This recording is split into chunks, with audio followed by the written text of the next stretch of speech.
Student हो, चाहे आप हिंदी मीडियम का स्टूडेंट हो या इंग्लिश मीडियम का स्टूडेंट हो, आप अपने अनुसार कवर कर लीजिएगा। आप आपको टोटल 10% का उत्तर देना है, तो 10 दूना 20 अंक हो गया। तो 20 में कम से कम आपका 15 अंक भी नहीं आएगा, 15 अंक तो जरूर आ सकता है। तो यहाँ से आपका वहाँ पे प्रैक्टिकल और ऑब्जेक्टिव मिला करके 64 अंक हुआ था, और 64 में से आप 15 को जोड़ दीजिएगा तो कितना हो जाएगा, 5 4 हो गया। हाँ तो माय डियर स्टूडेंट, यदि आप क्लास 12 का स्टूडेंट है और इस बार 2025 में बिहार बोर्ड इंटर का एग्जाम देंगे, तो मेरे दोस्त आज का जो क्लास है आप सबके लिए बहुत ही स्पेशल क्लास है। क्योंकि आज के क्लास में जानते हैं बायोलॉजी के बारे में हम लोग चर्चा करेंगे, बायोलॉजी के बारे में हम लोग डिस्कस करेंगे कि केवल 2 महीना पढ़ करके बायोलॉजी में कैसे एक बेहतर अंक लाया जाए। क्योंकि कई ऐसे मेरे भाई थे, मेरे दोस्त थे, मेरे प्यारी बहनें थी जो लगातार कॉमेंट कर रहे थे या कर रहे थे कि भैया बायोलॉजी के ऊपर बताइए कि बायोलॉजी जो है ना मेरा बिल्कुल ही तैयारी उसमें नहीं है, मुझको डर मतलब हमें डर लग रहा है कि बायोलॉजी में जानते हैं 40 से 50 अंक आएगा, उतना ही करके रह जाएगा। तो आप बताइए कि लास्ट जो 2 महीना का समय बचा हुआ है इसमें बायोलॉजी का तैयारी किस तरह से करें कि एग्जाम में कम से कम 80 प्लस अंक आए। तो चलिए इन्हीं तमाम चीजों को देख करके, इन्हीं तमाम प्रॉब्लम्स को देख करके आज का वीडियो बायोलॉजी के स्ट्रेटेजी के ऊपर है। और मैं 110% यह गारंटी और यह विश्वास के साथ कह सकता हूं कि इस वीडियो का यदि आप शुरू से लेकर के अंत तक देखिएगा ना, तो बायोलॉजी में कम से कम 100% लिख करके देता हूं कि कितना भी आप कमजोर स्टूडेंट क्यों ना हो, यहाँ पे क्या होगा आपका 80 प्लस जरूर आएगा। क्या 80 प्लस जरूर आएगा। और थोड़ा सा जो हम टेक्निक को बताएंगे, जो टिप्स को बताएंगे उसको आप लोग फॉलो कीजिएगा ना, तो यार लिख करके देते हैं कि 90 प्लस आपका बायोलॉजी में जरूर रहेगा। तो चलिए आज क्लास बिना टाइम के वेस्ट किए मेरे दोस्त स्टार्ट करते हैं। बस आपसे एक छोटा सा रिक्वेस्ट है, यदि आप मेरे चैनल पे नए हैं तो चैनल को सब्सक्राइब जरूर कर लीजिए। तो सबसे पहले बात किया जाए बायोलॉजी के स्ट्रेटेजी के ऊपर, तो यहाँ पे हम लोग जानते हैं कि हमारा जो भी सब्जेक्ट होता है साइंस में, तो सब सब्जेक्ट 100 अंक का होता है। तो आपका बायोलॉजी भी जस्ट उसी तरह से सभी सब्जेक्ट की तरह 100 अंक का पूछा जाता है एग्जाम में। इसमें मतलब आप तो कंफर्म होंगे, 100% कंफर्म होंगे। और दूसरा यहाँ पे बात आपको हम बता देना चाहते हैं कि आपका एग्जाम पैटर्न जो है 2023 2024 का जो है बिल्कुल ही सेम पैटर्न है। मतलब क्या है कि आपके पास डबल ऑप्शन रहेगा, 100 को यहाँ पे ऑब्जेक्टिव जो है 70 को ऑब्जेक्टिव रहेगा, उसमें से 35 को बनाना है। मतलब ऑप्शन जो रहेगा बिल्कुल ही डबल रहेगा। तो आपको हम बताएंगे स्ट्रेटेजी, जब बताएंगे ना बायोलॉजी को हम लोग 3 भागों में डिवाइड करेंगे। सबसे पहला प्रैक्टिकल, उसके बाद दूसरा ऑब्जेक्टिव और तीसरा सब्जेक्टिव। तीनों के लिए हम लोग अलग अलग स्ट्रेटेजी देखेंगे कि प्रैक्टिकल के लिए हमें क्या करना होगा, ऑब्जेक्टिव के लिए हमें क्या करना होगा, और आपका जो सब्जेक्टिव होता है सब्जेक्टिव के लिए क्या करेंगे। और इतना ही नहीं, उसके अंतर्गत हम लोग देखेंगे सब्जेक्टिव के अंतर्गत कि लघु उत्तरीय प्रश्न को हम लोग कैसे स्ट्रॉन्ग कर सकते हैं, या दीर्घ उत्तरीय प्रश्न के लिए हमें क्या करना होगा। तमाम चीजों के बारे में हम लोग देखेंगे। तो सबसे पहले यहाँ पे बात कर लिया जाए कि आपके प्रैक्टिकल के ऊपर, क्या बायोलॉजी में आपके प्रैक्टिकल के ऊपर में बात कर लिया जाए, तो जैसा कि फिजिक्स और केमिस्ट्री में प्रैक्टिकल जो होता है 30 अंक का होता है, तो ठीक उसी तरह जस्ट बायोलॉजी में भी जो प्रैक्टिकल आपका होता है 30 अंक का होता है। क्या 30 अंक का प्रैक्टिकल होता है। मतलब यहां से आप समझिए टोटल आपका पूर्णांक कितना है, 100 अंक का है। उसमें से 30 अंक आपका हो गया यहाँ से प्रैक्टिकल, और यहाँ पे बच गया 70 अंक आपका हो गया थ्योरी। बात तो यहाँ पे हम लोग समझ गए हैं कि 30 नंबर का जो आपका होता है प्रैक्टिकल होता है, तो प्रैक्टिकल के लिए हमें क्या करना चाहिए, किस टेक्निक को अपनाना चाहिए। कई ऐसे मेरे भाई होंगे जो सोच रहे होंगे कि प्रैक्टिकल तो मेरे हाथ में नहीं है भैया, जो कॉलेज से अंक दिया जाएगा, जो नंबर दिया जाएगा उतना ही नहीं रहेगा, उसमें हम लोग क्या हस्तक्षेप कर सकते हैं। तो देखिए इसमें हम यही कहना चाहेंगे कि आप हस्तक्षेप नहीं कर सकते, लेकिन आपका जो प्रैक्टिकल होता है, प्रैक्टिकल के नंबर को आप लोग इंक्रीज करना चाहते हैं, तो आपको कुछ स्टेप को जरूर फॉलो करना चाहिए मेरे अनुसार। क्योंकि क्या होता है कि जानते हैं आपका एक अंक भी कम रहेगा ना एग्जाम में, तो आप लोग सेकेंड डिवीजन कर जाइएगा। तो इसलिए अपने मार्क्स पे, अपने यहाँ पे जो तरीका होता है सब चीज को बेहतर तरीका से आपको फॉलो करना है, तभी आप एग्जाम में बेहतर स्कोर कर पाइएगा। तो सबसे पहले आता है यहाँ पे कि प्रैक्टिकल। तो प्रैक्टिकल के लिए सबसे पहला काम आपको क्या करना है कि अपना प्रैक्टिकल कॉपी लिखना है। क्या अपना प्रैक्टिकल कॉपी लिखना है, और कॉपी को एक अच्छा तरीका से लिखना है, बढ़िया से लिख देना है। उसके बाद जो भी उसमें डायग्राम्स वगैरह होता है सबको वहां पे अच्छा से मतलब सीधा सा समझिए ना, बायोलॉजी का जो भी प्रैक्टिकल होता है उसको आपको तैयार करना है। ठीक है, दूसरा काम क्या करना है कि यहाँ पे आप जाइएगा एग्जाम में, अभी तो नहीं होगा लेकिन आधा दिसंबर जब आएगा या जनवरी, आधा दिसंबर या जनवरी में क्या होता है कि आपका प्रैक्टिकल कॉपी जमा होगा, और उसी के साथ आपका क्या होता है कि प्रैक्टिकल का एग्जाम होता है। तो प्रैक्टिकल का एग्जाम आपको जरूर देना है, क्योंकि प्रैक्टिकल के एग्जाम में आप अनुपस्थित रहिएगा तो आपको जानते हैं 30 नंबर का रहेगा आपका प्रैक्टिकल, तो उसमें जानते हैं आपको 20 या 19 अंक ही दिया जाएगा। तो आपसे रिक्वेस्ट है कि सबसे पहले आपका जो भी यहाँ पे प्रैक्टिकल का एग्जाम होता है उस एग्जाम में आप उपस्थित आपको रहना है। और दूसरा काम आपको क्या करना है, दूसरा काम यहाँ पे सबसे ज्यादा जरूरी और सबसे ज्यादा मोस्ट इंपोर्टेंट है कि अपने कॉलेज से आपको थोड़ा सा संपर्क बना करके रखना होगा। क्योंकि क्या होता है कि आप लोग जब जैसे ही 12th क्लास में जाते हैं तो कई जगह तो ऐसे स्टूडेंट्स होते हैं जो रेगुलर क्लासेस करने के लिए जाते हैं, लेकिन मैक्सिमम जगह ऐसा होता है कि ये मतलब क्लास ही नहीं जाते हैं, सिर्फ क्या करना है रजिस्ट्रेशन करवाना है तब स्कूल जाएंगे, फॉर्म भराएगा तब स्कूल जाएंगे, या कोई सेंटअप वगैरह का एग्जाम होता है तब अपना कॉलेज जाते हैं। तो यही आपसे रिक्वेस्ट है कि अपना कॉलेज से अपना संपर्क बनाइए, से जो भी बायोलॉजी के टीचर होंगे उनसे थोड़ा सा आप बात कीजिए कि सर मेरा भी बायोलॉजी है और मेरा रोल नंबर इतना है, मतलब अपने बारे में आप बताइए कि हम भी बायोलॉजी के स्टूडेंट है, और जो प्रैक्टिकल का एग्जाम होगा उसमें डिमांड कीजिए कि कम से कम आपको 29 अंक जरूर दिया जाए। क्या कम से कम आपको 29 अंक जरूर दिया जाए, इसलिए अपने कॉलेज से, अपने यहाँ पे जो स्कूल होता है उससे आपको थोड़ा सा कांटेक्ट में रहना पड़ेगा। तो यहाँ पे बात आता है कि इतना काम कीजिएगा, प्रैक्टिकल लिखिएगा, सन यहाँ पे प्रैक्टिकल का एग्जाम दीजिएगा और सर के कांटेक्ट में रहिएगा, तो 110% ऐसा मानना है, मेरा पर्सनल ओपिनियन है मेरे दोस्त, कि आपको जानते हैं बायोलॉजी जो रहेगा ना उसमें कम से कम 29 नंबर मिलेगा। क्या 29 नंबर मिल जाएगा। तो आप लोग काउंट करते जाइएगा साथ साथ में, ये नहीं कि हम बता रहे हैं तो बस आपको ऐसे ही सुनते रहना। तो 29 नंबर का काम यहाँ पे हो गया, मतलब सीधा समझ 29 नंबर आपको मिल गया। अब यहाँ पे बात आता है कि 70 नंबर का आपका जो थ्योरी होता है तो उसके लिए आपको क्या करना चाहिए। मेन तो यही है, ये तो हो ही जाएगा प्रैक्टिकल, लेकिन 70 अंक के लिए आपको क्या करना होगा। तो चलिए स्ट्रेटजी के बारे में बात करते हैं। तो 70 अंक में आपको हम बताइए किए हैं कि जैसा कि क्या होता है आपका एग्जाम पैटर्न क्या है मेरे दोस्त, आधा ऑब्जेक्टिव और आधा सब्जेक्टिव रहता है, मतलब 35 अंक का आपका ऑब्जेक्टिव ही रहेगा और 35 अंक का आपका सब्जेक्टिव रहेगा। और इसमें सबसे अच्छा बात यह है कि 35 अंक का ऑब्जेक्टिव जो रहेगा ना तो 70 को ऑब्जेक्टिव पूछेगा और 70 में से आपको 35 को सेलेक्ट करके बनाना है, बिल्कुल आसान होता है। तो यहाँ पे सबसे पहला और सबसे ज्यादा जरूरी चीज यही आपको बताना चाहेंगे कि यदि आप बायोलॉजी में एक बेहतर स्कोर करना चाहते हैं, सच में एक बेहतर अंक लाना चाहते हैं, तो मेरे दोस्त आपको बायोलॉजी में जानते हैं 35 आउट ऑफ 35 स्कोर करना ही होगा। क्या 35 आउट ऑफ 35 स्कोर करना ही होगा। और आप लोग बोलिएगा कि भैया 35 में से 35 हम लोग ला सकते हैं, इतना आसान होता है। जानते हैं 2024 का जो बायोलॉजी का पेपर हुआ था पूरा हार्ड हुआ था सुनने में आ रहा है, तो ये क्या 2025 वाला इजी होगा पेपर। तो देखिए मेरा कहने का मतलब क्या होता है, यदि आपका तैयारी बेस्ट है, आपका तैयारी बेहतर है, तो आप लोग 35 में से 35 स्कोर कर सकते हैं। आप बात आता है कि आप तो बोल दिए कि भैया 35 में से 35 स्कोर करना है, तो बोले हैं हम इसलिए कि आपको ध्यान अभी से देना है ऑब्जेक्टिव के ऊपर, ऑब्जेक्टिव के ऊपर काम करना है। तो यहाँ पे बात आता है कि आपको काम क्या करना होगा, आपको किस तरह से ऑब्जेक्टिव को स्ट्रॉन्ग करना होगा। तो सबसे पहले यहाँ पे देखा जाए कि आपका ऑब्जेक्टिव जो एनसीईआरटी का बुक है इसके अनुसार आपका यहाँ पे सिलेबस यहाँ पे देखिए, थोड़ा सा आपका जो भी चैप्टर्स होते हैं इकाई में डिवाइड होते हैं, लेकिन मेनली यदि देखा जाए तो आपका बायोलॉजी जो है ना उसमें केवल 16 गो चैप्टर है। कितना चैप्टर है? 16 गो चैप्टर है। तो भैया 16 गो चैप्टर है तो 16 चैप्टर से ही ऑब्जेक्टिव पूछा जाएगा, इससे बाहर नहीं पूछा जाएगा। आपको पता होना चाहिए कि जो भी क्वेश्चन एग्जाम में पूछे जाते हैं आपका सिलेबस से ही पूछा जाता है, और आपको पता होना चाहिए कि आपका सिलेबस इतना फिक्स है और पूरा चैप्टर से ही ऑब्जेक्टिव पूछा जाता है। तो 16 चैप्टर कंप्लीट करना आपके लिए मुश्किल है?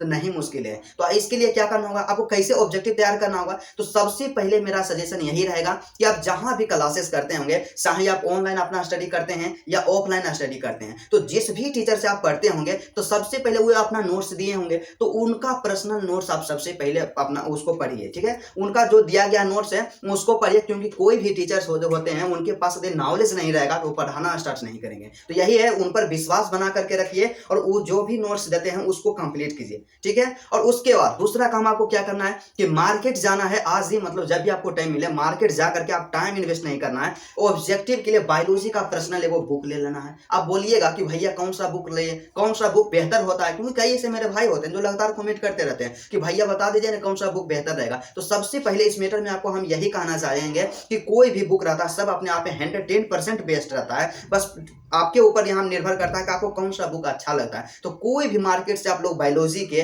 ऑब्जेक्टिव के लिए वो बुक लीजिए और उसको कंप्लीट कीजिए। आप लोग क्या करते हैं कि शुरू से 2-4 गो चैप्टर पढ़ लेंगे और पूरा अपने आप में मोटिवेट आप लोग रहिएगा कि ऑब्जेक्टिव तो बायोलॉजी मेरा एकदम कंप्लीट है और एग्जाम में जाएंगे तो 110% स्कोर करेंगे। लेकिन यह सबसे बड़ा बेवकूफी है, सबसे बड़ा गधा के काम है। क्योंकि क्या होता है कि एग्जाम में जो भी ऑब्जेक्टिव्स पूछे जाते हैं तो आपका पूरा चैप्टर से पूछा जाएगा। आपको हम बताएं ना कि आपके पास 16 चैप्टर है, 16 चैप्टर से ही ऑब्जेक्टिव पूछा जाएगा। एक चैप्टर से जानते हैं 4 से 5 वो ऑब्जेक्टिव से ज्यादा एक बिहार बोर्ड के द्वारा नहीं पूछा जाएगा। और आपका जो होता है 16 चैप्टर है ना, 16 चैप्टर से ही ऑब्जेक्टिव रहेगा। तो इसलिए बार बार आपसे रिक्वेस्ट है, भाई होने के नाते आप लोग क्या कीजिएगा, 16 चैप्टर है तो 16 चैप्टर के ऑब्जेक्टिव को कंप्लीट कीजिएगा। तो आप क्या कीजिएगा, कोई भी यहाँ पे आप ऑब्जेक्टिव का एक बुक लीजिएगा। जैसे कि क्या होता है जब हम तैयारी करते थे तो यहाँ पे अपना एक बुक लिए थे टारगेट का, जो ऑब्जेक्टिव के लिए पर्सनल बुक आता है, तो यहाँ पे बुक ले लिए। या आप क्या कर सकते हैं कि आप कोई गेस्ट पेपर यहाँ पे ले लीजिए। जैसे कि यहाँ पे आता है किसका गेस्ट पेपर आता है, यहाँ पे आता है बीवीडी का गेस्ट पेपर आता है, या कोई भी पब्लिकेशन का गेस्ट पेपर हो उसको आप लीजिए। इसमें क्या रहता है, इसमें चैप्टर वाइज ऑब्जेक्टिव दिया हुआ रहता है। क्या रहता है?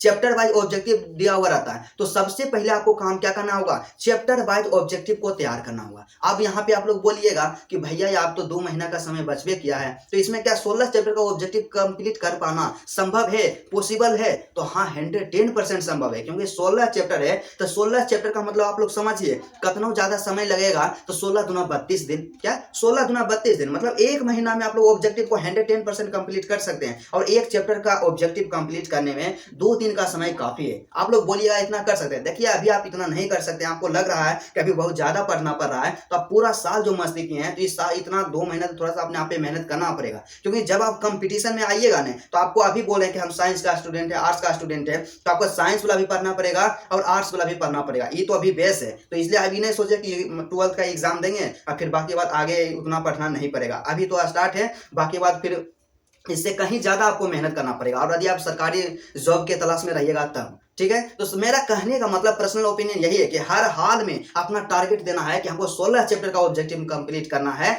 तो कंप्लीट करना है। अपना एक बुक लीजिएगा, बुक में थोड़ा सा ऑब्जेक्टिव का जो भी रहेगा वहां से कंप्लीट कर लीजिएगा। अब यहाँ पे आता है कि अपना पर्सनल नोट से आप देख लीजिए ऑब्जेक्टिव, बुक से ऑब्जेक्टिव देख लिए। और तीसरा काम ऑब्जेक्टिव के लिए आपको क्या करना होगा, तीसरा काम जानते हैं आपको क्या करना होगा ऑब्जेक्टिव के लिए? आप एक क्वेश्चन बैंक खरीदिए। क्या आप एक क्वेश्चन बैंक खरीदिए? क्वेश्चन बैंक कौन सा लीजिएगा? तो कोई भी पब्लिकेशन का क्वेश्चन बैंक लीजिए, बस उसमें ध्यान सिर्फ आपको इतना देना है कि वैसे क्वेश्चन बैंक होने चाहिए जो चैप्टर वाइज दिया हुआ रहता है, मतलब जिसमें चैप्टर वाइज दिया हुआ रहता है उस क्वेश्चन बैंक को खरीदना है। और 16 को आपका चैप्टर है, तो जो भी 2011 से लेकर के 2024 तक जो भी ऑब्जेक्टिव प्रश्न पूछा गया है, सबको 110% कंप्लीट कर लेना है। क्या सबको 110% कंप्लीट कर लेना है? तो जानते हैं एक चैप्टर में यदि आप लोग PYQ ऑब्जेक्टिव के लिए ऑब्जेक्टिव का बात कीजिएगा तो 10 ऑब्जेक्टिव से ज्यादा नहीं रहेगा। तो 10 ऑब्जेक्टिव से ज्यादा नहीं रहेगा, तो आपका 16 को चैप्टर है, तो 160 ऑब्जेक्टिव याद करना कितना आसान काम है। तो पहला काम आपको क्या करना है, अपना पर्सनल नोट्स पढ़ना है। दूसरा का ऑब्जेक्टिव के लिए कोई बुक ले लेना है। तीसरा का क्वेश्चन बैंक कंप्लीट करना है। और चौथा काम आपको क्या करना है कि एक मॉडल पेपर लेना है। और मॉडल पेपर जैसा कि आप लोग जानते हैं कि आपको क्या करना होगा, या तो आपको बिहार बोर्ड के द्वारा ऑफिशियल मॉडल पेपर जो जारी किया जाता है वो ले लेते हैं तो ठीक है, और नहीं तो उससे कहीं ज्यादा बढ़िया है, अच्छा है, टारगेट का आप लोग मॉडल पेपर लीजिए। और उसमें प्रत्येक सब्जेक्ट का 5 को सेट दिया हुआ रहेगा, तो बायोलॉजी का भी 5 को सेट दिया हुआ रहेगा। तो 5 सेट दिया हुआ रहेगा, तो एक सेट में 70 को ऑब्जेक्टिव रहेगा। तो आपको क्या करना होगा, 5 सेट कंप्लीट कर लेना होगा, ठीक है। तो यदि आप 5 सेट कंप्लीट कर लीजिएगा और इतना काम कीजिएगा, तो मैं 110% लिख करके देता हूं कि आपको 35 में से 35 ऑब्जेक्टिव में स्कोर करने से कोई नहीं रोक सकता है। तो इतना काम आपको करना ही पड़ेगा, तभी आप एक बेहतर बन सकते हैं, तभी आप एक टॉपर बन सकते हैं। क्योंकि देखिए जब तक आपका ऑब्जेक्टिव बेस्ट नहीं रहेगा तो आपका परसेंटेज जो है ऊपर नहीं जाएगा, आपका परसेंटेज हमेशा लो रहेगा। आप सब्जेक्टिव में कितना भी लिखिएगा, आपको 35 में से 35 अंक नहीं दिया जाएगा। तो सीधा सा यहाँ पे मतलब समझिए, यहाँ पे बोलने का सही सिर्फ यही है, उद्देश्य है कि आपको सबसे पहला काम एक शब्द में आपको समझा देते हैं, अपना पर्सनल नोट्स जो भी टीचर्स दिए हैं उसको पढ़ना है। उसके बाद एक ऑब्जेक्टिव के लिए बुक खरीद लेना है। उसके बाद फिर क्या करना है, आपको क्वेश्चन बैंक कंप्लीट करना है, चैप्टर वाइज कंप्लीट करना है सभी चैप्टर का, और मॉडल पेपर कंप्लीट करना है। आप यहाँ पे बोलिएगा कि भैया 4 तो चीज बता दें कि 4 जगह से ऑब्जेक्टिव कंप्लीट करना है, तो इतना कंप्लीट कर पाना संभव है? तो आपको पता होना चाहिए ऑब्जेक्टिव कहाँ से आएगा।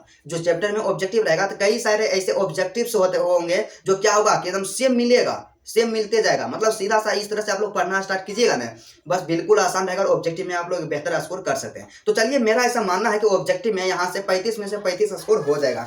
तो यहाँ पे 29 अंक आपका आया था प्रैक्टिकल में और 35 अंक आया आपका ऑब्जेक्टिव में। तो 29 और प्लस में यहाँ पे 35 कर देते हैं तो कितना होता है, तो 29 और प्लस में 35 कर दिए तो यहाँ पे कितना होता है, यहाँ से थोड़ा सा हम लोग देख लेते हैं। यहाँ से आपका हो गया 64 मार्क्स हो गया, मतलब 64 अंक हो गया यहाँ पे बायोलॉजी में कंप्लीट। मतलब समझिए कितना आसान है, इस टेक्निक को आपको अपनाना है। 64 अंक आपका फिक्स हो गया बायोलॉजी में। उसके बाद अब यहाँ पे आपका क्या बचा, अब यहाँ पे आपका बच गया मेरे दोस्त, आपका बच गया क्या, सब्जेक्टिव बच गया। तो सब्जेक्टिव में बच गया भैया, तो सब्जेक्टिव में क्या है, तो सब्जेक्टिव में जो बचा ना 35 अंक आपको तैयारी और करना है। तो 35 अंक में क्या होता है कि इसमें भी 2 कैटेगरी है। सबसे पहला कैटेगरी क्या है आपका, होता है 2 अंक वाला प्रश्न जिसे हम लोग लघु उत्तरीय प्रश्न कहते हैं, और दूसरा का जो आपका होता है दीर्घ उत्तरीय प्रश्न जो कि 5 अंक वाला प्रश्न होता है। तो 5 अंक वाला के लिए क्या करना है और 2 अंक वाला के लिए क्या करना है। सबसे पहले यहाँ पे बात कर लिया जाए 2 अंक वाला प्रश्न जो होता है लघु उत्तरीय प्रश्न के लिए। तो लघु उत्तरीय प्रश्न के लिए आपको तैयारी अपना कैसे करना है, कौन सा मतलब बुक को आपको फॉलो करना होगा। तो सबसे पहले यहाँ पे आता है कि लघु उत्तरीय प्रश्न जो पूछा जाएगा ना एग्जाम में, आपसे 10 प्रश्न पूछा जाएगा, मतलब 10 प्रश्न का आपको आंसर देना है और आपके पास ऑप्शन क्या रहेगा, 10 का दुगना क्या हो जाएगा 20। आपके पास 20 को क्वेश्चन दिया हुआ रहेगा, उसमें से सेलेक्ट करके किसी भी 10 प्रश्न का आपको आंसर देना है। क्या, किसी भी 10 प्रश्न का आपका आंसर देना है और बिल्कुल ही आसान है। तो बात आता है कि यहाँ पे सब्जेक्टिव जो होता है इसका तैयारी 2 अंक वाला के लिए कैसे करना चाहिए। तो सबसे पहले हम यही कहना चाहेंगे कि अभी से आपके पास जो है टाइम जो है, समय जो है बिल्कुल ही कम बचा हुआ है। तो इसलिए आप ज्यादा नहीं कीजिए, जितना बताते हैं उतना फॉलो कीजिए। एग्जाम में 110% एक बेहतर स्कोर आप लोग जरूर कीजिएगा। तो सबसे पहले क्या कीजिए, आप मार्केट जाइए, क्वेश्चन बैंक तो आप ले भी कीजिएगा जो चैप्टर वाइज रहता है। तो क्वेश्चन बैंक आंख मूंद करके आपको खरीद लेना है। उसके बाद एक मॉडल पेपर खरीद लीजिए टारगेट का, या जो भी मॉडल पेपर रहता है आपके दृष्टिकोण से बढ़िया होता है वो मॉडल पेपर आप ले लीजिए। तो सबसे पहला आपका क्वेश्चन बैंक और दूसरा मॉडल पेपर। तो क्वेश्चन बैंक में सबसे पहला आपको काम जानते हैं क्या करना होगा। सबसे पहला काम आप क्या कीजिए कि क्वेश्चन बैंक अपना उठाइए और क्वेश्चन बैंक में देखिए कि जो भी चैप्टर वाइज आपको कंप्लीट करना। बार बार हम आपको बता रहे हैं कि आपका 16 चैप्टर है, तो 16 चैप्टर आपको कंप्लीट करना, इस चीज को आपको अपने मतलब ध्यान में रखना है। तो सबसे पहला चैप्टर उठाइए, बायोलॉजी का जो भी पहला चैप्टर होता है, तो बायोलॉजी का पहला चैप्टर उठाए ना मेरे दोस्त। तो जितना भी यहाँ पे क्वेश्चन पूछा गया है 2 अंक वाला क्वेश्चन 2012 से लेकर के या 2011 से लेकर के 2024 तक, 2024 तक मतलब 24 वाला से आपको छोड़ देना है। यहाँ पे थोड़ा सा ध्यान दीजिएगा, 24 वाला क्वेश्चन छोड़ देना है। किस लिए हम बोल रहे हैं यहाँ पे सब्जेक्टिव में, क्योंकि देखिए जो क्वेश्चन 2024 में पूछा गया है वो 2025 में नहीं पूछेगा। और उसके बाद एक चीज और ध्यान देना है कि जो आपका सेंटअप का एग्जाम हुआ ना बायोलॉजी वाला, तो सेंटअप में जो भी प्रश्न पूछा गया, चाहे वह 2 अंक वाला प्रश्न हो या 5 अंक वाला प्रश्न हो, वो सबको हर हाल में आपको तैयार नहीं करना है। अपना यहाँ पे इतना चीज को ध्यान रखना है। तो जो भी क्वेश्चन पूछा गया है 2011 से लेकर के 2023 तक, उसको 100% 2 अंक वाला क्वेश्चन जो होता है उसको कंप्लीट कर लेना है। उसको एकदम कंप्लीट करना, 100% आपको रट जाना है। और उसके बाद इतना आप रट जाइएगा। और उसी तरह से आपका जो मॉडल पेपर आता है, तो मॉडल पेपर में जैसे कि हम बताइए किए कि 5 को सेट रहता है, तो 5 सेट का जितना भी 2 अंक वाला वहां पे प्रश्न दिया हुआ रहता है ना, तो उसको कंप्लीट कर लेना है। अब जिस भी मीडियम का स्टूडेंट हो, चाहे आप हिंदी मीडियम का स्टूडेंट हो या इंग्लिश मीडियम का स्टूडेंट हो, आप अपने अनुसार कवर कर लीजिएगा। अब यहाँ पे कई ऐसे मेरे भाई होते हैं बोलते हैं कि भैया आप क्वेश्चन गेस करवा दीजिए, क्वेश्चन गेस करवाइए ना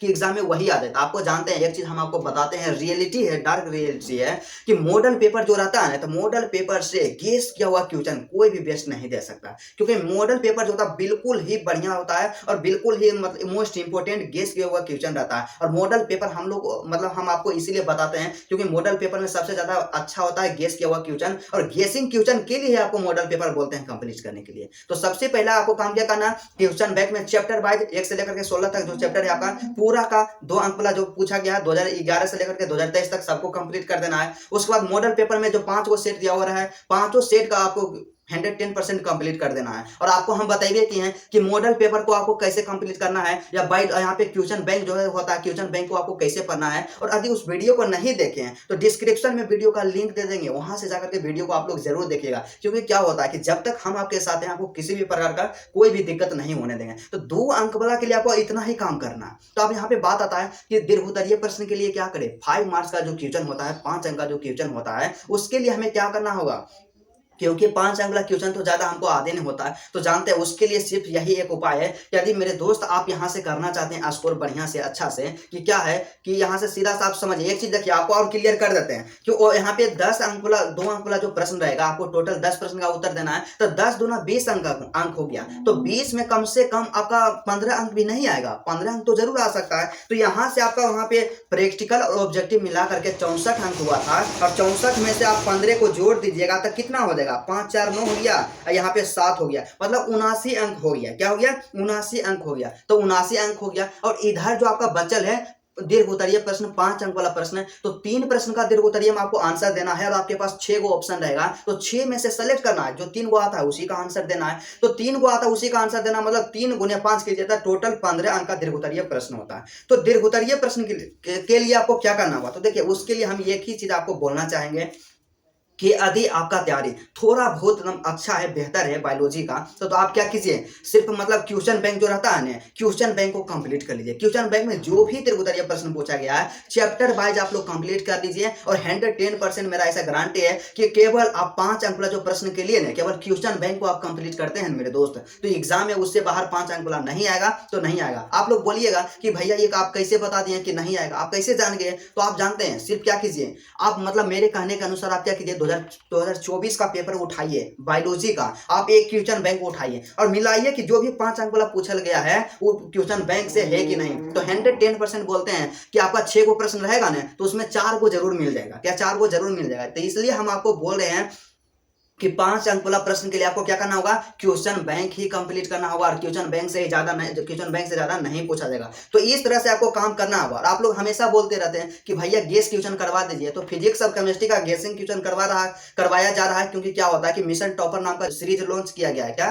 मिशन टॉपर नाम का जो सीरीज लॉन्च किया गया उसमें क्या किया है कि चैप्टर वाइज, चाहे वह फिजिक्स हो या केमिस्ट्री हो, उसका सबसे पहले गेस क्वेश्चन हम लोग देते हैं कि कौन क्वेश्चन गेस है 2025 एग्जाम के लिए, कौन सा क्वेश्चन इंपॉर्टेंट है, और उसके साथ ही साथ उसका पीडीएफ भी देते हैं ताकि आपको किसी भी प्रकार का कोई भी दिक्कत नहीं हो। और आप लोग उस पीडीएफ को प्रिंट करवा लीजिए। सिर्फ उसको, आपका काम यही है कि उसको रटना है, उसको याद करना है। तो इसी तरह से आप बायोलॉजी में अपना काम कीजिएगा। इस तरह से अपना डेडिकेशन के साथ पढ़िएगा तो एक बेहतर अंक जरूर आएगा। तो चलिए, मुझे 110% यह विश्वास है कि बायोलॉजी में जो भी डाउट्स था, जो भी प्रॉब्लम था, उसका 110% आपका सोल्यूशन मिल गया होगा। तो चलिए, आज का क्लास यहीं तक रहता है। यदि आपको वीडियो अच्छा लगा तो वीडियो को आप लोग दिल से लाइक कर दीजिएगा। और मेरे चैनल पे यदि आप नए हैं और इसी तरह से आप स्ट्रेटेजी वीडियो देखना चाहते हैं या गेसिंग क्वेश्चन के बारे में जानना चाहते हैं तो मेरे दोस्त चैनल को आप लोग सब्सक्राइब जरूर कर लीजिएगा। तो चलिए, आज का क्लास यहीं तक रहता है। फिर आपसे मिलते हैं नेक्स्ट वीडियो में और नेक्स्ट टॉपिक के साथ।